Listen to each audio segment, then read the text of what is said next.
Kung student ka pa lang at wala pa experience, ang ilalagay mo sa resume mo, projects, pwedeng academic, thesis, research, certifications, seminars, org leaderships, awards, honors, extracurricular, marami. Ngayon, kung tinatamad kang gumawa sa Canva kasi aayusin mo pa yon, i-arrange mo pa yung mga sections, ikaw pa mismo magta-type, tatagawin mo.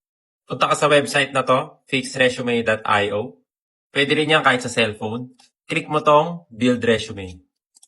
And then pipiliin mo yung template na pang Fresh Grad. Once na napili mo yan, pipilapan mo lang itong mga nasa baba. After 30 seconds, meron ka ng resume. Pipilitin mo na lang to download. Sa mga naghahanap ng work from home dyan, sali kayo sa FB group natin. Ito yung link. I'm currently partnering with international clients para mag-post sila ng work from home opportunities sa group na yan. Ginawa ko tong group para after nyo mag-optimize ng resume, after nyo gumawa ng resume, pwede na kayo agad mag-apply.